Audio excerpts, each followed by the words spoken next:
Hello friends, and welcome to my gaming table.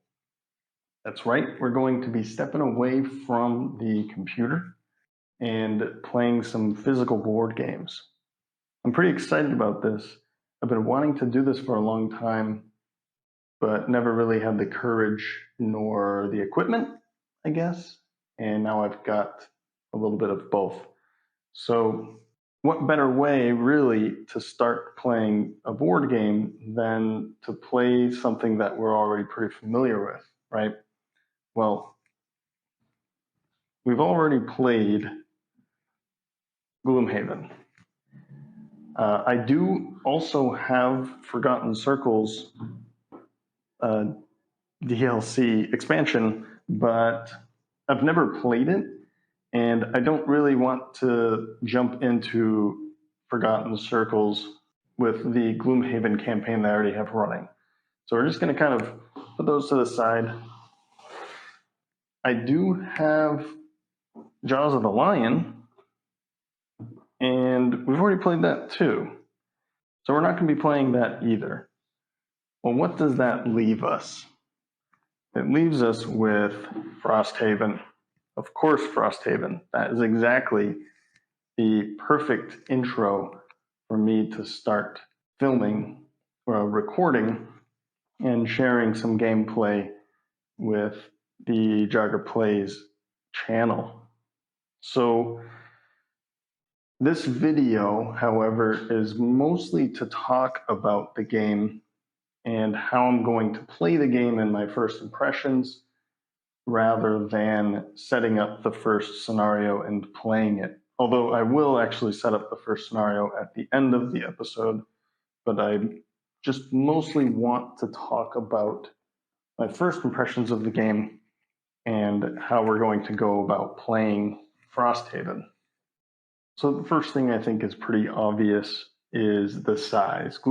Gloomhaven used to be a big box.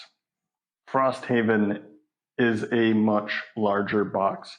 I mean, the dimensions are the same everywhere else except for the height. So you know exactly what you're getting yourself into. If you have any idea about what Gloomhaven offered, then Frosthaven, you know that Frosthaven is going to be a much longer game.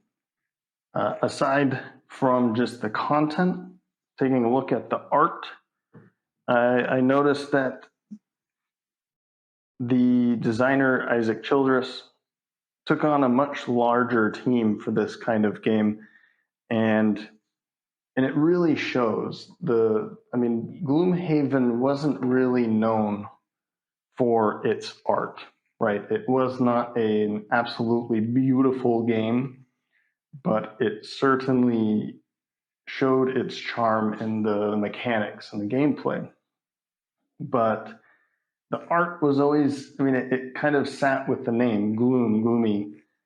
For me, when I was playing other games at the time, like Descent from Fantasy Flight, that is a beautiful game, and the game itself works really well. Obviously, they're two very different games, but both dungeon crawlers.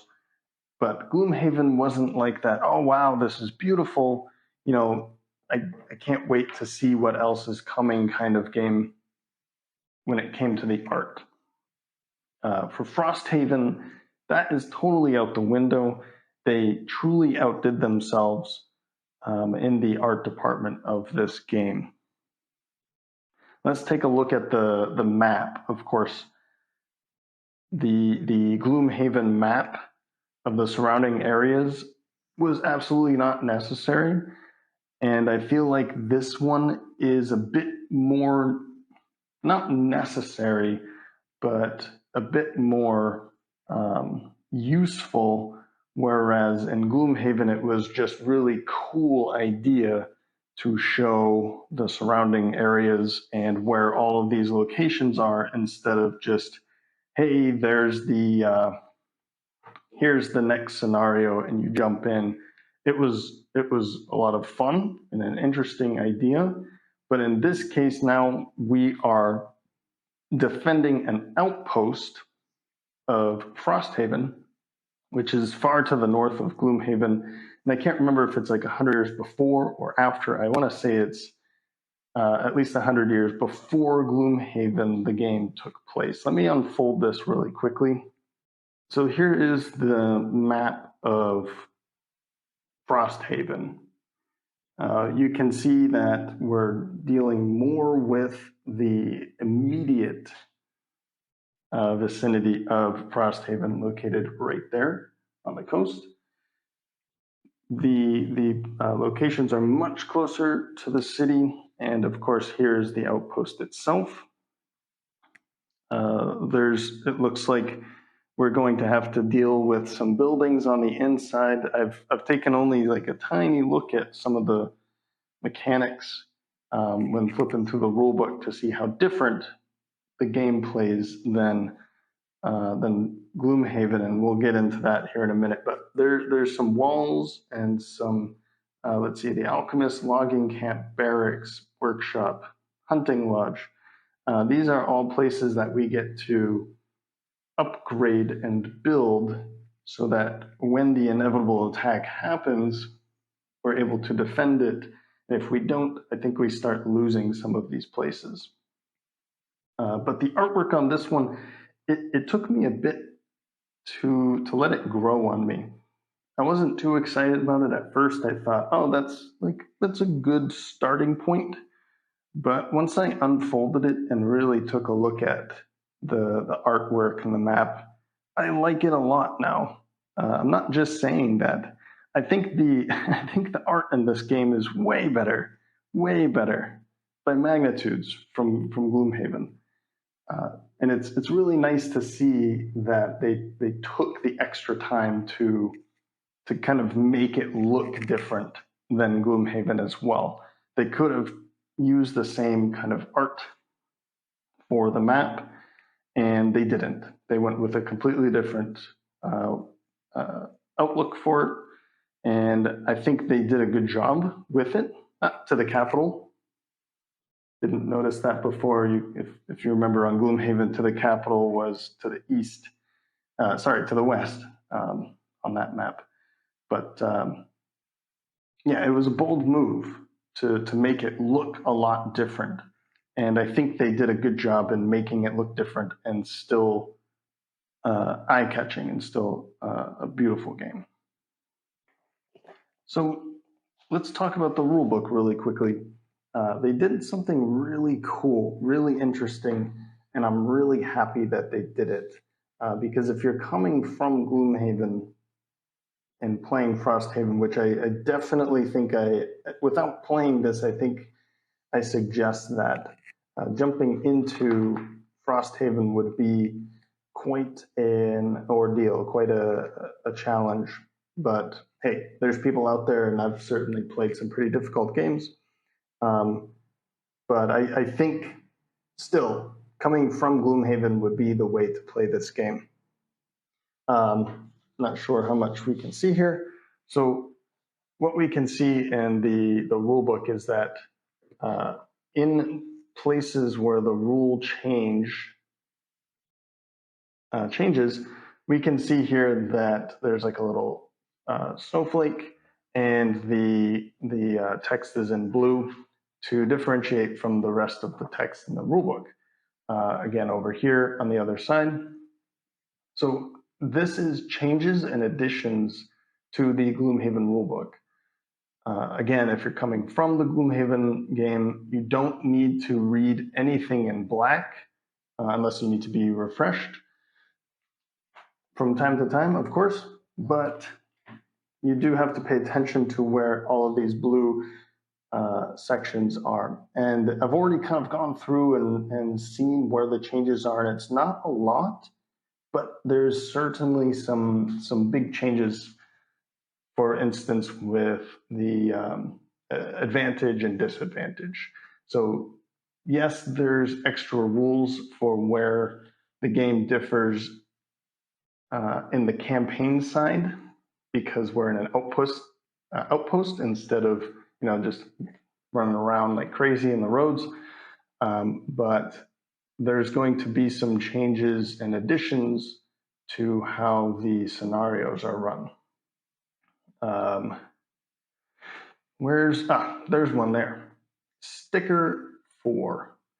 That tells me that somewhere in this box, there's a sticker that at some point I put here and change the rules, or maybe add to the rules, I assume.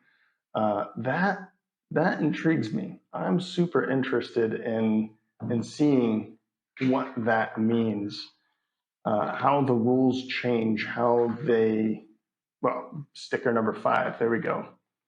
Pretty large section there. So that tells me that there's going to be some changes, some additions to not only the Gloomhaven rulebook, but also the Frosthaven rulebook. And I'm pretty excited to seeing how those changes get introduced. For instance, throughout the campaign, hey, you've unlocked this thing, which brings a rule with it. Maybe it's a setup rule, maybe it's a new rule where something changes completely. I'm not sure. I'm interested in looking at it. One of the new rules is the potion crafting. There's also crafting in general with the items, the weapons and the armors, things like that. But in this case, these things are loots that we can pick up, these little icons here. When we complete a scenario, on top of any gold that we might get from the, the little coin tokens, when you loot, or you end your turn and you loot at the end of that turn because you're standing on a coin, then I believe how it works is, depending on the number of coins, you pick up some of these instead of coins. And sometimes you pick up coins, or gold, I should say. Maybe you get these as part of the rewards, the quest rewards. I don't know. I'm not going to dive too much deeper into what I've already looked at, but basically how it works is, I think it's called an advent calendar kind of mechanic, that you use your fingernail right there, or kind of pop these out when you put, let's see here, the leaf and the mushroom. When you take those 2 herbs, you pop this off and you see what you've made, a potion, or maybe a poison. I don't know if I assume that you like drink it right away to figure out what it is. What a wonderful way to learn alchemy. On with that, there's also these things, which are where all of the campaign map stickers are. There's, let's see here, 5 of these things. So they're all numbered, and they all have arrows saying like, hey, this is, maybe it's linked with it, or maybe you finish this and then you get to unlock this one and play that one after. And then you finish this tiny side quest. That's kind of the way I'm reading it. But I believe, let's see here, that goes up as high as 48. I want to say that it's like 80 scenarios that you have to play. I don't know. It could be 78. Maybe there's the 80. I don't know. There's a 77. They're all pointed down in this way. So maybe it's about 77 when it finally ends. That could be it. But I don't know what that is. Didn't even see that before. Icon key. Cool. Okay. Well, another neat, not necessarily mechanic, but something added to Frosthaven is how the monsters, well, let's pull that in. How the monsters and initiative works. We've got there's tokens with all of the monster names and with all of the class names, and says like, okay, when we figure out the initiative, then put these kind of off to the side in order of initiative. I like it. I don't know if I'm going to use it. It's kind of one more fidgety thing that I have to take care of. But hey, it's available if I'm getting kind of bogged down on who goes next. Then they flip over and it's gray on the other side so that, hey, they're done, move on to the next one. But on the other side, they now have names for the types of actions that they're going to take. All of the monsters do. Just like on the class cards, I think that's really cool. Let's take this out. I think that's really cool. It just kind of adds to the story on, hey, this turn, they're going to do nothing special. They're going to move +0 and attack at +0 at a range of 3. This is another bold move. I don't know if I like it. I don't know if I'll ever grow to like it, and I don't know, maybe I'll love it at some point. It's less text, so it's more clear, I guess, is what they were going for with these icons. But this range 3, I gotta say, I hate it. I really liked the little bow and arrow. That made way more sense than a hex with an arrow coming out of it. But as I said, that's the way it is, and it's going to be confusing at first.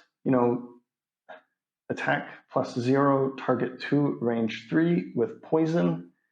If you can consume earth, then it's +1 target. Plasma ward. What's that one called? Toxic explosion. So I really like the names of the actions that they're going to be taking. Split, the dreaded split. It's really cool. I gotta say, I like it a lot. So really like that. Don't know how I feel about this, but it's going to take some time. Maybe it's going to grow on me. Maybe not. We'll just have to see. Feed. Feeding on the loot. Okay. Just a couple more things here. One thing changing in Frosthaven is the way that the rule book is, the scenario book is organized. Here's the scenario book, right? It's, normal. Don't really, we can flip through. You can see that there's a setup. Maybe we'll start here because this is where I'll be starting. But the rule book is, or the scenario book, here's how to set it up. Special rules, okay. Oh, interesting. I haven't seen these. So, but the really cool thing that I like about this, and again, maybe I like it now and maybe I'm going to grow to not like it, but I used to use an app for Gloomhaven that did this basically. Now I don't need to use my phone at all, and I can just use these two books. I kind of like that instead of the app. I'm not a big app user when it comes to board games. But basically how it works is this is the setup. Here's the door. We don't know what anything else looks like, so we don't get a sneak peek and mistakenly see what's coming behind a door. In this way, we now have, okay, this is 13A, and then when we go through 1, it will say right there, when door 1 is open, read 2.1. Awesome.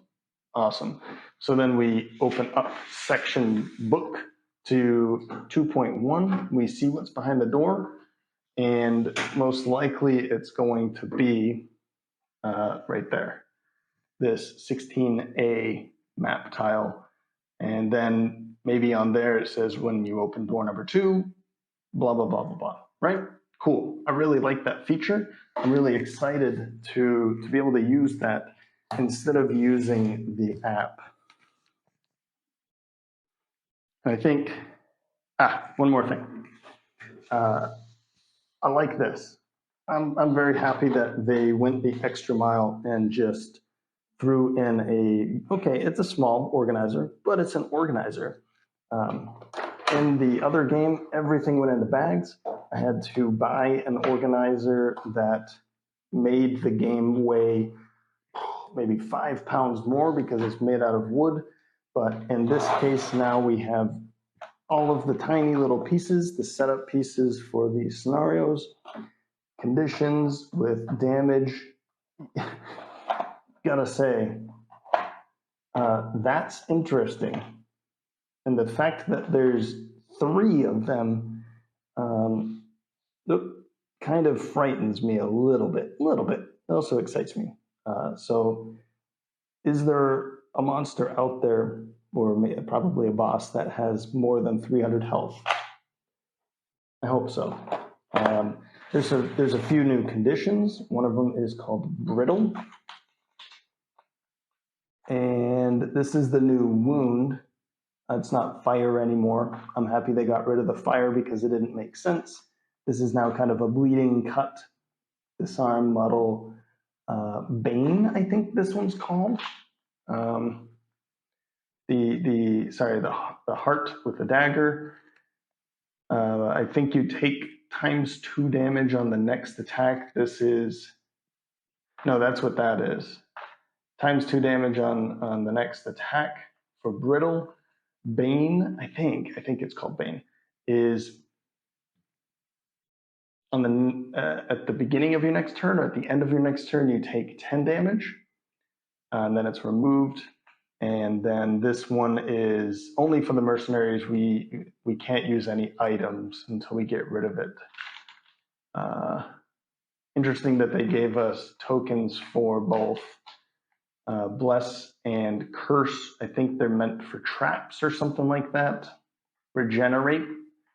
And ward, I think, is like take half damage. I don't know. We'll have to see what this one is. But regenerate is you heal every one at the beginning of every turn. And I don't know how that works with wound, if it happens before or after. So anyway, I'm glad that they supplied at least, the minimal effort. But it's not really minimal. There's a lot of good space in there, and all the tiny pieces are now in one place, so we can just pull it out and start playing. And that's really what I liked about my organizer in Gloomhaven that I had to go out and. So I think that's it for first impressions of the game. How this is going to go, right? I want to play this game a bit different than I played Gloomhaven, only because the physical game, that is, and I guess also the digital game, because I want to discover as much as I can as fast as I can, and then play with those mechanics a little bit more than how I did it there. I'll explain it here as basically we're going to use these 3. This is the banner spear, the blink blade, and I don't know the name of it. A little ghosty for now. We're going to play with these 3 for the first scenario. That would be the 0 scenario. That's just for me to introduce the game, refresh my memory on the mechanics, the rules, try not to get anything wrong. And if I do, it's really not that big of a deal. Basically, I think I saw that it's like a low XP. You don't get a lot of loot, you don't get a lot of experience from it, and you just get an introduction to the game, the scenario mechanics. I already know them, but I just want to be refreshed since it's the board game. If it was the digital game, go, because I don't have to worry about the rules. In this case, I do have to worry about the rules. A refresher will work really well. So I'm going to play with these 3 for the first scenario. Then I'm going to play with these 3 for the second scenario. I guess that would be scenario 1. However, I say that, but things might change. This does not, I don't mean to break them up into two teams. I just want to see how well these three go together, because the Banner Spear needs allies. I think I found, like, in looking at the cards and the mechanics of the Blink Blade, I think I can use it as an ally and not have to really focus on where the banners are. I was considering doing, Scully here for, I'll get better with the names, I promise, but for all of the summons, but because I already have summons with the Banner Spear, I didn't want to have too many summons on the board at once. That's just a little bit more to manage. So that's kind of one of the things that I broke up was she's got, the Banner Spear has summons, and so does Scully here. The Drifter and the Banner Spear I just wanted to break apart to put into two different teams at the beginning. And the Germinate, I feel like I'm not going to like, and I feel like I've talked to a friend about this. I try to stay away from all the forums. I don't have to try too hard. I just stay away from the forums because I don't really care about everybody's opinions on everything or guides or anything like that.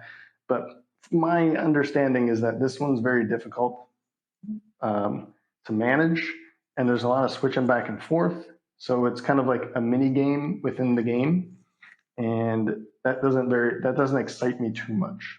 But just first impression. This one looks pretty interesting, Scully here, because it has the summons, but it hurts her to put them out, and they don't. The at least from the level 1 and X cards is all that I've seen. I'm not going to look at anything else until it comes up, because I like being that surprised when I see things. I like that her summons don't burn when they die, or you can get rid of it, just pull it off the map, and then we have we don't burn the card or the summon. It goes right back into the discard pile, and then we get to play it again. However, it hurts her to play those summons. I think she can actually heal, and then it hurts her too. So the Drifter does not excite me at all. It's kind of the jack of all trades, I think, is the way that it would be described. It has a little bit of everything. It's funny because I really like the Tinkerer, and the starting 6 is my favorite of the starting 6 because it's the jack of all trades. But I don't think I'm going to like the Drifter. It just looks like a very intro kind of character or class. Okay, it's in the starting 6, but because I'm coming from Gloomhaven, it does not look very exciting. These three are the most exciting to me. That's why I'm starting off with them. The Banner Spear is kind of like let's say the Scoundrel in a way, but it's more about positioning instead of are you next to somebody, you're next to an ally and an enemy. No, your ally has to be in a very specific location for those cards to work. And I really think that's going to be interesting, particularly with the Blink Blade, who has the ability to go early or late. But the initiative is only by 30. It's not like a huge difference. It's not 90 and 10, for one card. But basically, what we can do is position ourselves in a way to help the Banner Spear for the next turn. Go late, slow is what it's called. Go slow on, let's say, turn 1. Move up adjacent to the Banner Spear. The Banner Spear on the next turn is able to do its thing, and then the Blink Blade can either go fast and move away, again making sure that they're still in position for the Banner Spear to go. And and then move away, or I don't know. I don't know what all of its abilities are going to do. Does it go invisible? I would hope so. If that's the case, then going up to being in position and invisible sounds like a pretty fun thing. Spooky Ghosts looks challenging, but it also looks fun enough for me that I'm excited about it. It creates these things called shadows, and what it's going to do is, it can place them, or I think sometimes it puts them where an enemy, a monster, died. And these shadows are then moved and manipulated and removed from the map so that they can perform a larger action, either a heavier attack, or I don't know. I think you can remove them to place a summons. And I think, I could be wrong, but I think some of those summons are not burned in the end. So again, a repeating summoner, really interesting idea. I'm excited to play these three for the reason of there should be some interesting connection between the Blink Blade and the Banner Spear. Maybe some of the summons from them. This one, yes, this one does have some summons, but it's not as heavy as Scully here. So I figured if I'm going to be bringing a summoner, I'll bring that one.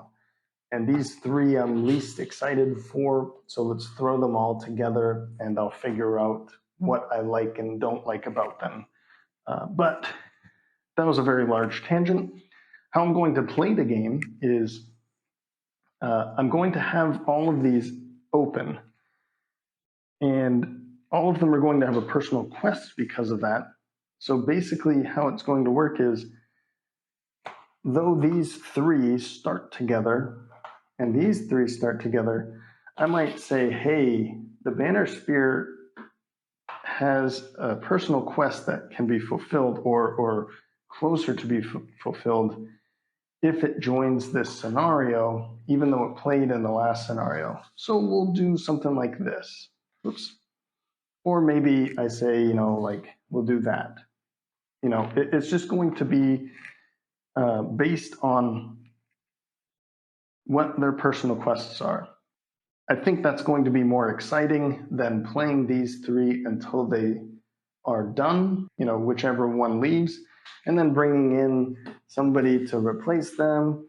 And then maybe this one has a really horrible personal quest, so then it goes away, and then this one goes away later, and we never see the Blink Blade leave. That's just going to get boring, in my opinion. If I was playing by myself, I would play it that way. Just choose three and wait until they're all gone. But for viewer boredom and repetition, I think I'm going to play it this way to make it more exciting.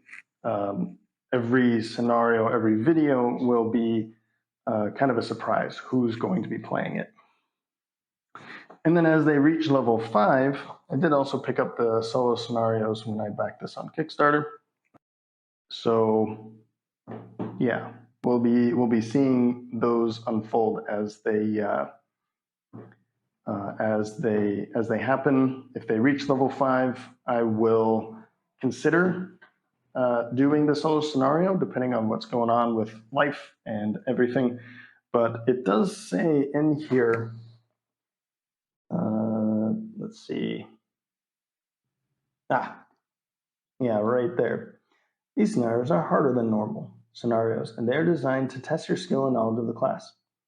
It is recommended that you study the scenario before playing and choose your ability cards, items, and perks carefully. Perks. That's funny that they, I'm going to go back and change all of my perks. Probably not.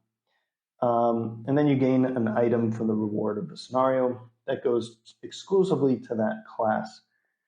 That's in hope that they get to use it and they don't fulfill their personal quest either before level 6 or level 5. So I'm hoping that I can bring them all to level 5 for sure, and then do some of these solo scenarios. But we'll see as they unfold how they're going to be integrated into the campaign. What I'm going to do now is set up the first or 0th scenario, which is howling in the snow. And I had shown that earlier in the video, just as a quick aside on what the scenario books look like. But how I'm going to do this is I will set up the scenario, or the first room of the scenario. I guess I'll set up what the other rooms are so I know where they are. Yeah, I'll just put the rooms, but there's no tokens or anything that we know of yet. There's the loot. So we have, when we set up the loot deck, at the end of the scenario, I believe each coin lets you draw a card, and it could be a skin, an iron, or a piece of wood, or gold, of course. Better chances for gold than other loot items, which is pretty cool. So that we can maybe buy, I don't know, can we buy them? I don't know how that works. But we can certainly craft, and I'm really, really excited about that. I love that in games. The amount of times that I started a character in like Skyrim, the Elder Scrolls Skyrim, and blacksmith for hours. It's just, I kind of like doing those kinds of things. And I'll set it up. I'll kind of show how it looks, and then we'll end the video there. And in the next video, I will read the introduction, the special rules, and then jump straight into the scenario. All right, so this is basically the table setup that I'm going to be going with for the campaign.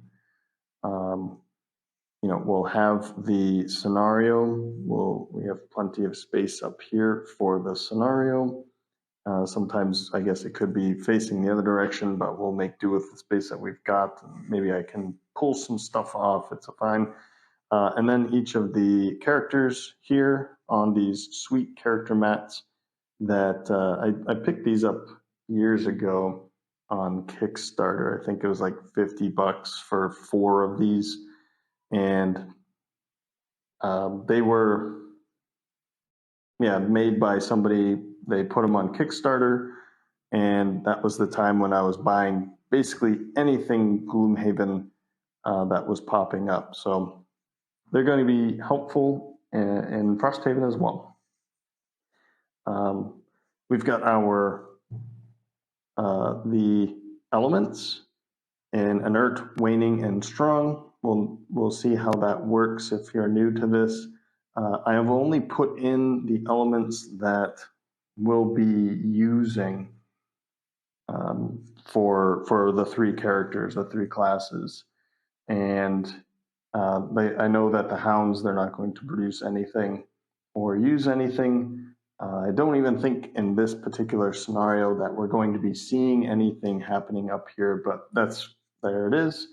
We've got the hounds for this first scenario with some special rules. We're not going to be using their action cards or their ability cards. This is the setup for the first round, or for the first room, with some extra tiles. The loot deck up here. I learned a lot about the loot deck. It's actually a pretty cool thing. I'm really interested in seeing this mechanic come to life in the game, in the campaign as well. Here are my books, section book, and the scenario book, with some various cards and everything else. I've got, I think I put some demons. I put all the demons in this little pocket because there was nothing to go in there. And then there's my lurkers, but everything else is behind me in the box. All the tokens and so on and so forth. I'm going to give you a quick kind of introduction into these three of the starting class. And at the end of the video, I'll go into reading all of their background information so that if you're interested in hearing it, then you can stick around. And if you're not, then no harm. You can just take off at that point. So I am going to say that there's going to be some glare. It's really difficult. I'm going to have to drop the camera way down, but then it doesn't really look good at that angle. So from time to time there's glare. I think it just goes along with the playing of physical board games. I've definitely heard it many times, but I'm not sleeving any of the cards, and I'm hoping that helps alleviate some of the glare. Yeah, well, just gonna have to live with what we've got here. But yeah, this is the setup. We're going to be jumping into scenario 0, which is called Howling in the Snow. And we're going to be facing some hounds. So as I do in all of my games, basically, is I find a theme that sounds interesting for that particular campaign, that game, whatever, and then roll with it.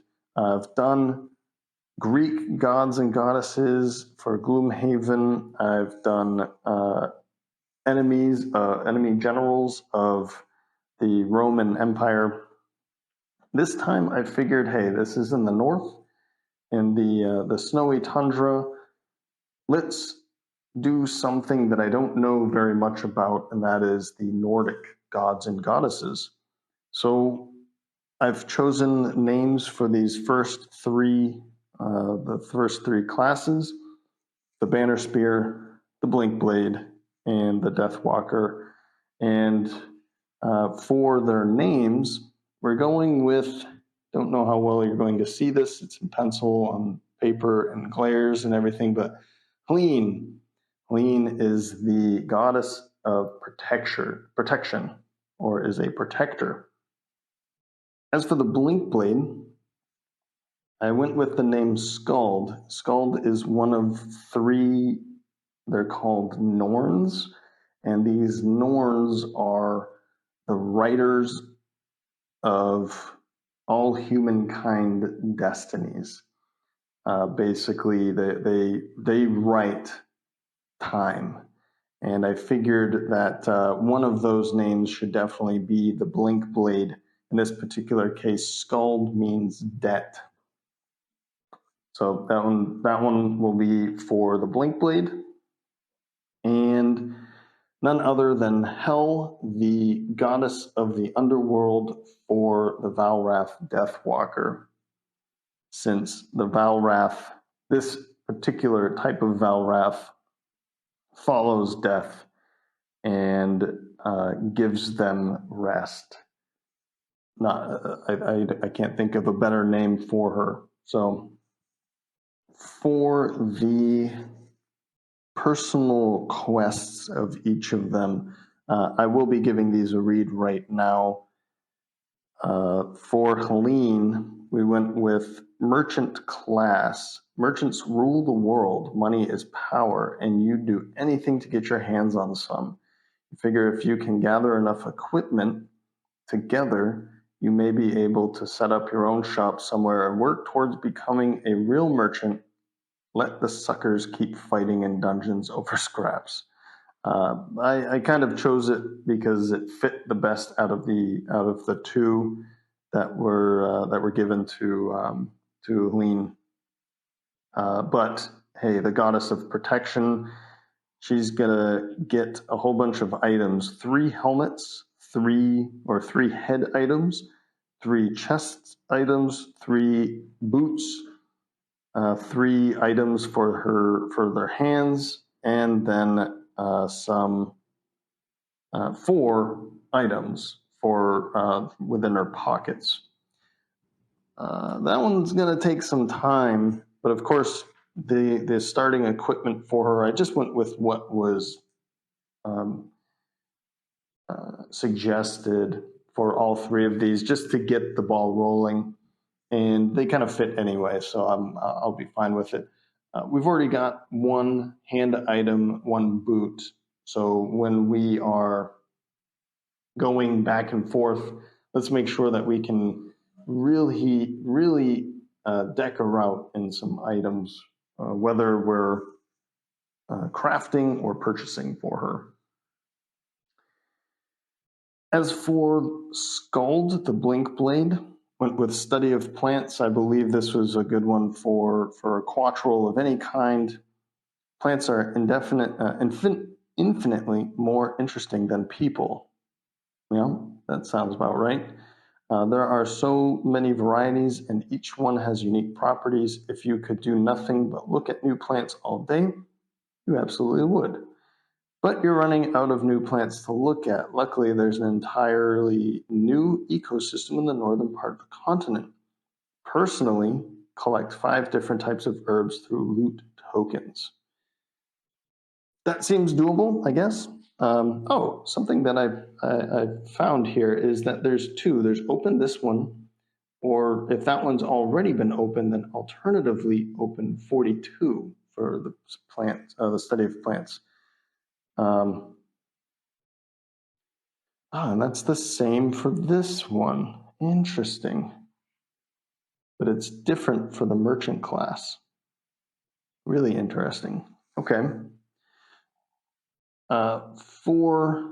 Let's see here, for Hell, the Deathwalker, searching for the oak. Most people believe that the great oak is in the capital is the true face of the divine. But you have heard rumors of a great prophet who brought a sacred acorn from the north to plant the great oak. The true oak is somewhere in the frozen waste, and you wish to gaze upon it in awe. Personally loot 8 total lumber cards through loot tokens to unlock sacred soil, and then follow it to conclusion. And that opens 24, alternatively 42. So in this case, whoever being Scald or Hell is opening 24, the other will open 42. So that's kind of exciting to see that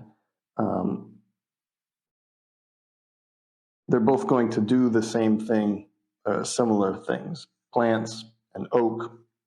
Okay, both sound pretty cool. Okay, well, you're all about looting.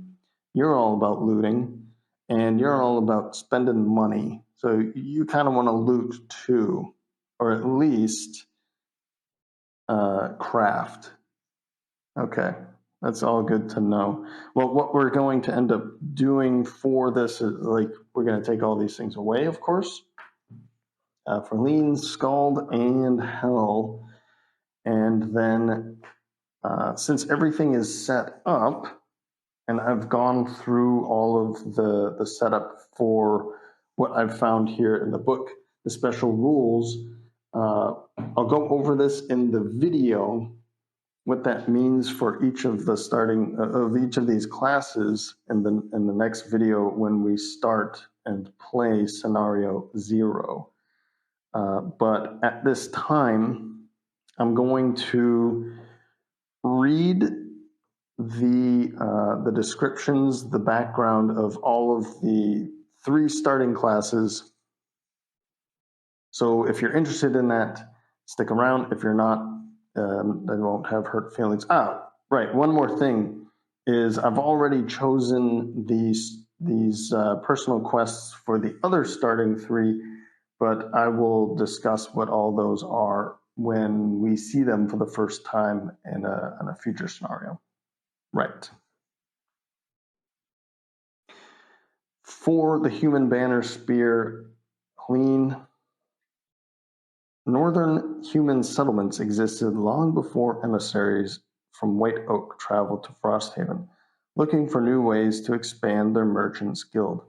When these endeavors only led to angering the Algox population, the Algox are a new type of a new type of, I don't know, breed monster, but they're not really all monsters, I guess. I guess maybe we'll befriend some of them from from what I can understand here. The Southerners fled, leaving the ill-prepared fishing village to face blowback. But humans are resilient people. Even on the brink of despair, there is hope for survival. The only thing left behind the Merchants Guild were the banner spears. Ah, okay, hey, Merchants Guild. That works really well for the merchant class. Interesting. Tireless warriors forever in search of respect and glory. Frosthaven has no need for pride, though. Cut off from the rest of the world and faced with the harsh realities of the North, Banner Spears are forced to reevaluate what truly matters. They were abandoned like everything else, and they must forge new, stronger bonds to stay alive.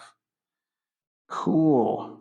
Hey, that works really well. The merchant class. She's come to Frosthaven, not for pride, not to show off, but to become a merchant once again. And we'll just kind of slip that underneath there for now, so that it's out of the way. Okay. Next, Quattral Blinkblade. I'm already blanking on his name. Scald. That should be an easy one to remember.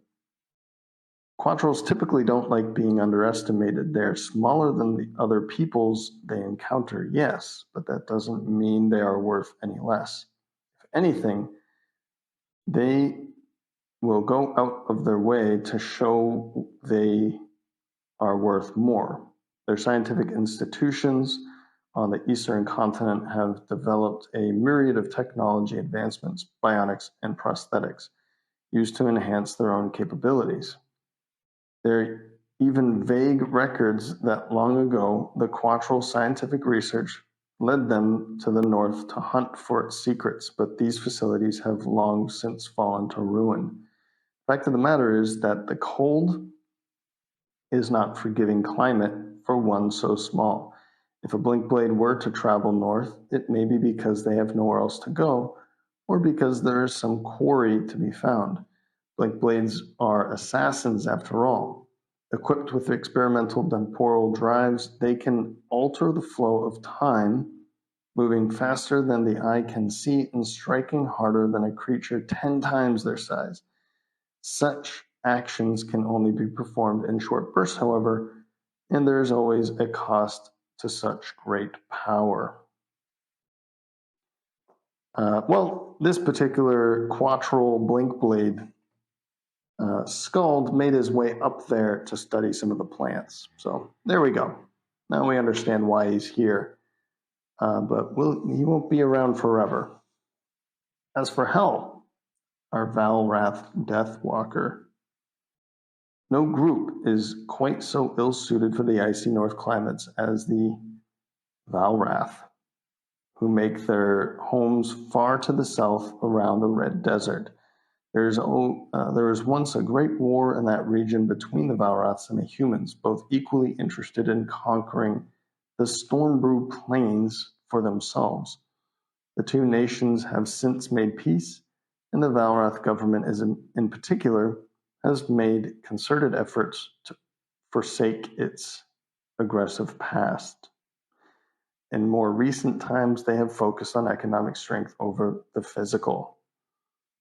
There is a saying among the Valrath, in order to survive the ice, one must have an icy soul.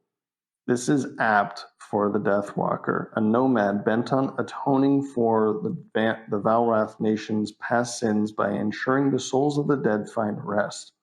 Wherever great tragedy falls, a Deathwalker is usually not far behind, and Frosthaven has seen plenty of tragedy. And in this case, while she's hoping to help the souls of the dead find rest, she's also in search of the oak, the great oak of the north. Cool. Wow. Well, I'm not really going to go too much further in this video. Everything is set up and I'm ready to play. So I'll be ending it here and probably starting the video, the next video right away so that I can start seeing how these cards go together. Now I'm hoping that I can paint these soon, but my time is pretty limited, and any time that I do have is probably going to be playing this, or at least learning about the game. So at this point, I will end the video, and when we come back in the next episode, we'll start the campaign. I will go into all of the introduction, the special rules, and start going into and reading these. What are they? The battle goals for each of the 3 starting classes. And yeah, that'll do it. Okay. Well, I hope you're as excited as I am for Frosthaven. If you've made it this far, then please go ahead and leave a like. Leave a comment as well if you want to say hello. I'm always interested in hearing from you all.